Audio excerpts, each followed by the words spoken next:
e numërimit të votave, ne do ndalemi hap pas hapi, flas këtu për zonat të vogla të tjera. Sidorela Xhamaqi është me mua. Përshëndetje Sidorel, si është situata aty? Çfarë po ndodh? Shohim shumë njerëz pak grumbulluar jashtë KZAZ-s, do thotë kjo që KZAZ-ja nuk po numëron në këto momente? Unë jam në KZAZ 75 në qytetin e Korçës.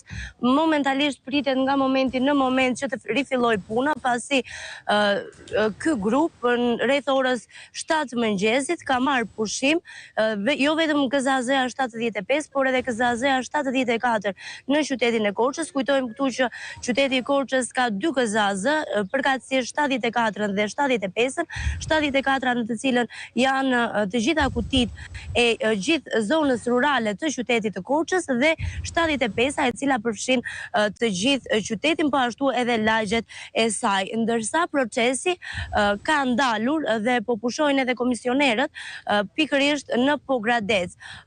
Sa i përket le të themi KZAZ-ve të cilat kanë përfunduar edhe procesin e numërimit, rikujtojmë se prej mbrëmjes së djeshme përfundoi numërimi në KZAZ-n e Pustecit, ku ishin rreth 1700 votues dhe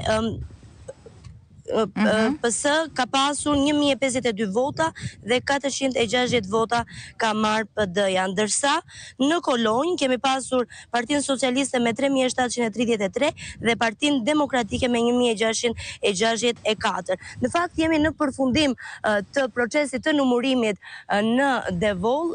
Më thonë dhe më rikujtojnë se kemi vetëm 4 kuti të cilat janë në proces numërimi, pra edhe Devolli përmbyllet për rreth 30 apo 1 orë dhe mbeten sigurisht Bashkia e Korçës, e cila ka edhe numrin më të lartë të popullsisë, sigurisht edhe numër më të lartë kutish dhe qendrash votimi, Maliqi, po ashtu edhe Pogradeci. Sa i përket edhe shifrave zyrtare të cilat le të themi shfaqen nga ana e KQZ-s her pas here, koalicioni Partia Demokratike Aleanca për Shqipërinë Madhështore ka 185 e 79 vota. Vazhdojmë më pas me Partinë Socialiste e cila ka 282.420 vota. Koalicioni Nisma Shqipëria bëhet me 17.858 vota. Në fakt unë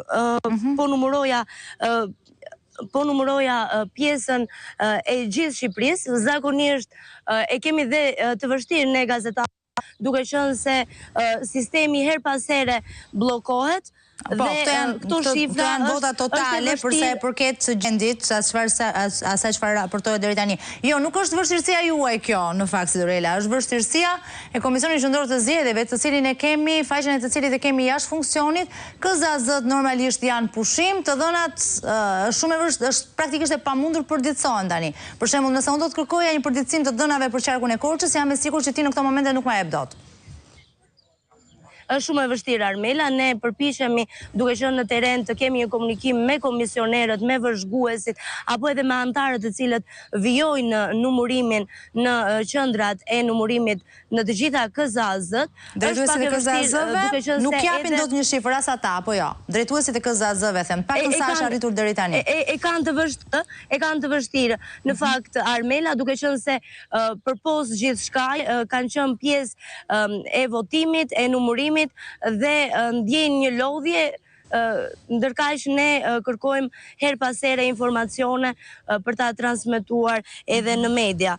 Por duhet të theksoj edhe diçka, Armela, që të vetmet KZAZ janë vetëm 4 KZAZ të cilat janë duke pritur që her pas here të rifillohet puna, ndërkohë që 2 KZAZ bëhet fjalë për Kolonjën dhe Pustecin ka përfunduar, është në përfundim nga momenti në moment edhe Bashkia e Devollit që theti për një orë. Do të jemi më të përqendruar në qytetin e Korçës, sikundër e thash, për shkak të numrit të lartë të popullsisë dhe të banorëve, kemi 2 KZAZ të cilat janë të pozicionuara, njëra pikërisht ku ndodhem unë tek Pallati i Sportit Tamara Nikolla dhe është sigurisht KZAZ-ja 75 dhe në një shkollë tjetër, shkolla Raqi Qirinxhi, në të cilat janë të pozicionuara zonat rurale, KZAZ 74. E zonës rurale të bashkisë së Korçës.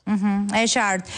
Dhe që të jepet një shifër e përgjithshme e qarku, do duhet që të grumbulloheshin të dhënat të gjitha këtyre KZAZ-ve, pra këtyre të dyjave që kanë përfunduar, të Devollit që është duke u përmbyllur, të këtyre KZAZ-ve të tjera pastaj të Korçës dhe të Pogradecit, të cilat praktikisht janë të ngecura në proces, për ta sqaruar këtë për publikun më shumë.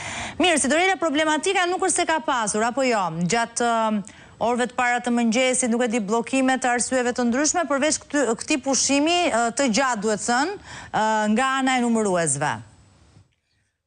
Armela, ne kemi qenë në teren, po ashtu edhe në gjatë gjithë procesit të numërimit për gjatë gjithë natës së mbrëmshme, po ashtu dhe në orët e para të mëngjesit, ka pasur edhe kandidatët të cilët kanë qenë prezent, po ashtu edhe drejtuesi politik i Partisë Demokratike në qarkun juglindor, zoti Ivi Kaso, i cili e ka ndikur nga afër procesin për të parë rezultatet, po ashtu edhe për të evidentuar problematika të cilat mund të shfaqeshin pikërisht në qendrat e numërimit. Nga komunikimi që kemi pasur edhe me zotin Ivi Kaso, deri në orët e para të mëngjesit nuk janë paraqitur problematika, nuk ka pasur vonesa apo pushime nga ana e komisionerëve të cilët lexonin të gjitha kutitë përgjatë gjithë natës dhe orët e para të mëngjesit, por do të shihet në vijim nëse do të kemi problematika të cilat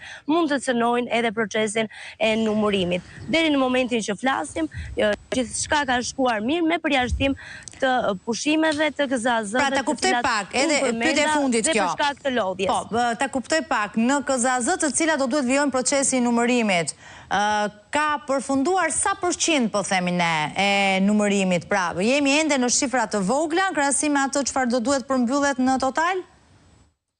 Në fakt, sa i përket Korçës, KZAZ-s 74 dhe 75, pavarësisht se ka pasur grupe pune nga 7 të cilët ishin në fakt duke punuar për gjatë gjithë natës, kjo edhe për shkak të numrit të lartë të kutive jemi ende në shifra të vogla. Që do të thotë do të kemi një gjatë përpara me Korçën.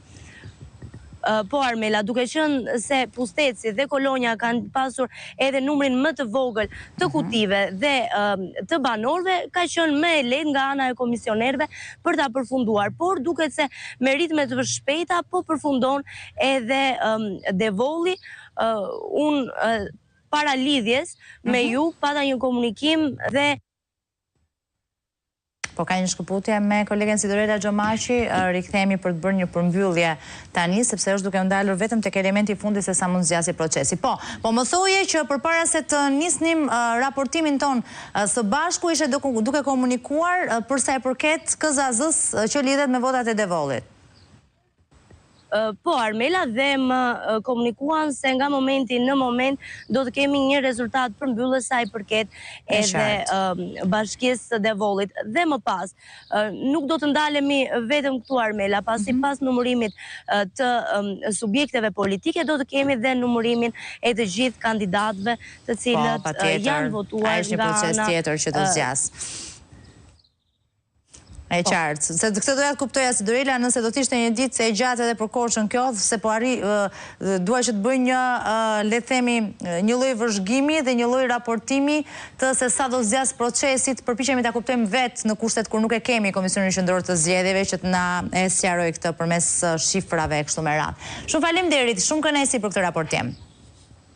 Faleminderit ju. Ishim me si Dorela Xhamaqi në Korçë, nga Korça, nga zona juglindore.